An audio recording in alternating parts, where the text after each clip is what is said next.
नमस्कार, मैं डॉक्टर अनुराग जायसवाल, स्वास्थ्य का फाउंडर और चीफ कंसल्टेंट। स्लिप डिस्क के विषय में आज हम आपके साथ बात करने के लिए आए हैं। आज আপনাদের সাথে আমি কথা বলতে এসেছি স্লিপ ডিস্কের উপরে।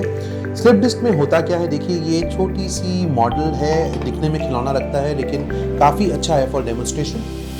ये है हमारा लंबर स्पाइन, यानी वो हिस्सा जो आपके कमर का हिस्सा है। আপনার কোমরের যে হাড়গুলো সেটা হচ্ছে এই যে গ্রিন কালার আপনি দেখতে পাচ্ছেন, সেটা হচ্ছে আপনার কোমরের হাড়। এবার যে হলুদ হলুদ দেখছেন প্রেগের মতন বেরিয়ে এসছে, ये जो आप देख सकते हैं कि येलो कलर की चीजें बाहर प्रोजेक्ट कर रही हैं, ये है वो नर्व्स। समस्या ये हो जाती है कि जो बीच में आप ये व्हाइट कलर का जेल देख रहे हैं, इसे हम कहते हैं डिस्क। ये डिस्क कई बार अपनी जगह से हिल जाता है, पीछे की तरफ निकल जाता है और जा करके ये जो येलो कलर के नर्व्स हैं जो बिल्कुल दिखने में काफी इनोसेंट लग रहे हैं यहाँ पर, ये दब जाते हैं। उसके बाद ये बिल्कुल भी इनोसेंट नहीं रहते, ये बहुत ज्यादा दर्द देते हैं। दर्द केवल कमर में नहीं होता, कई बार वो आपके बटक्स में भी जाता है, कई बार वो आपके पैरों तक चला जाता है। मतलब যেই ব্যথাটা আপনার কোমর থেকে শুরু হয় সেটা স্প্রেড করে, রেডিয়েট করে আপনার ফুট পর্যন্ত কিন্তু চলে যেতে পারে।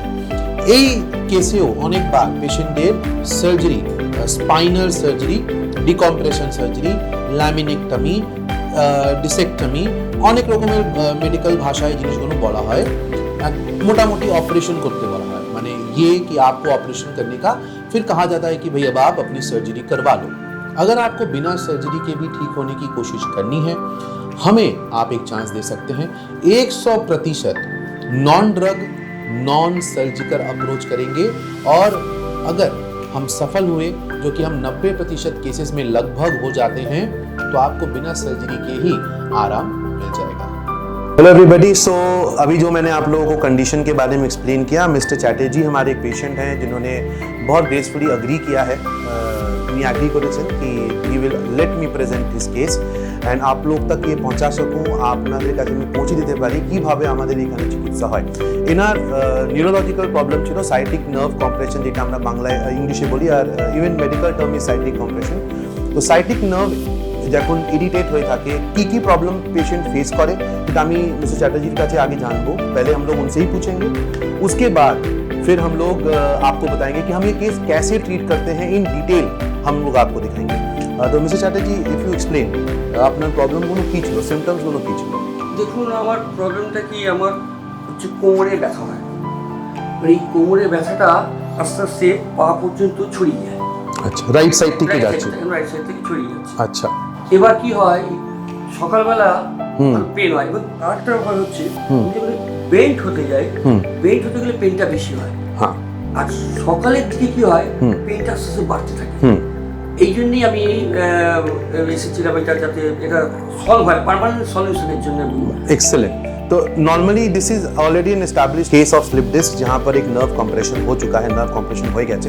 আর নর্মালি একটা পয়েন্টের পর সার্জারি, যেটা আমরা বলি ডিকম্প্রেশন সার্জারি, ডিসেক্টমি আর ল্যামিনেক্টমি, খুব অনেক কমপ্লিকেটেড ব্যাপার থাকে, সেটা ওইটা প্রেসক্রাইব করা হয়। কিন্তু আপনার, আমি এই জিনিসটা জানতে চাইবো আপনার কাছে, পার্সোনালি জানতে চাইবো, why did you choose physical therapy? आपने फिजिकल थेरेपी को क्यों चूज किया?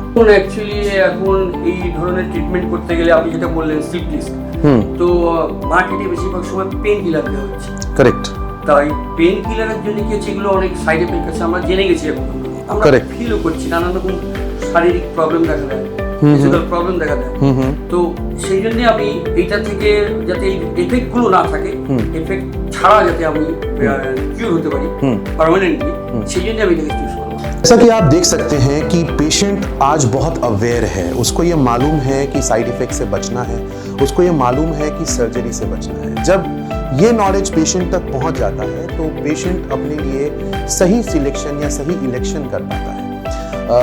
कंसिडरिंग दीज फैक्ट्स, मैं आप लोगों के सामने एक सुपरफिशियली ब्रीफली आप लोग को ये बताने जा रहा हूँ कि कैसे ऐसे पेशेंट्स को हम ट्रीट करते हैं। सबसे पहले पेशेंट को हम लोग उल्टा लेटाते हैं जब उनके साइटिक नर्व का प्रॉब्लम होता है या कोई भी तरह का लंबर एरिया में न्यूरल कंप्रेशन होता है, चाहे वो किसी भी तरह का प्रेजेंटेशन हो, डर्माटोमल हो या फिर वो रेडिकुलोपैथी लाइक फीचर्स दे रहा हो, हम पेशेंट को हमेशा उल्टा लेटने को कहते हैं, प्रीफर करते हैं। कई बार हम कहते हैं कि आप साइड भी लेट सकते हो। उसके बाद जो सबसे पहली चीज हम देते हैं वो है इलेक्ट्रोमैग्नेटिक फील्ड थेरेपी। बेसिकली ये हमारा इलेक्ट्रोमैग्नेटिक फील्ड थेरेपी यूनिट है, आप जैसा देख सकते हो। इसे मैं टर्न करके पेशेंट के लिए पोजीशन करूंगा, सिंपल एज दैट। पेशेंट के लिए इसको पोजीशन करूंगा, क्योंकि ये बैक में पेन है तो ये बैक में पोजीशन होगा। उसके बाद हम इसे एक्टिवेट करेंगे। इसका डोजेज क्या है ये मेरा सीक्रेट है, जो मेरे एजुकेशन और रिसर्च से मैं कंक्लूड करता हूं। लेकिन मैं आपको एक छोटा सा ग्लिम्स देना चाहता हूं कि कैसे ये ट्रीटमेंट चलता है और कैसा ये दिखता है। उसके बाद फिर हम लोग इस बारे में बात करेंगे। होगी हमारी पेशेंट की पोजीशनिंग, हमारा मोडालिटी रेडी हो गया है। अब यहाँ पर हम ये ट्रीटमेंट स्टार्ट करेंगे।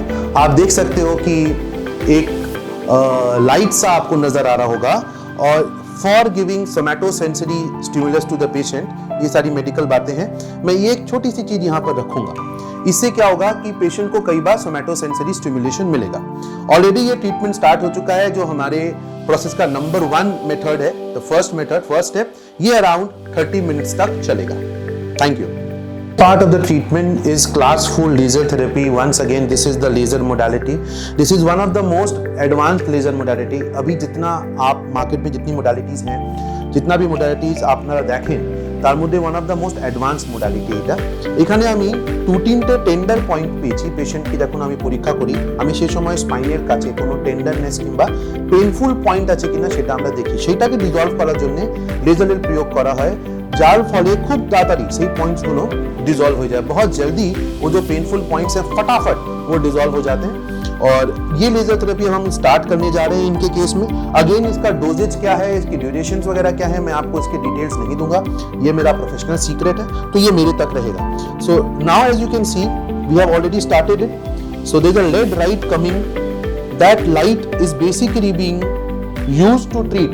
ये जो कंडीशन है, पेनफुल कंडीशन को डिसॉल्व करने के लिए इसका इस्तेमाल किया जा रहा है। हम लोग इसका इस्तेमाल कर रहे हैं। ये अब हम अलग अलग पॉइंट्स में अलग अलग डोजेज में देंगे, कंडीशन के ऊपर डिपेंडेंट होकर ये हम डिसाइड करते हैं। सो ये हमारा स्टेप 2 ऑफ द ट्रीटमेंट है।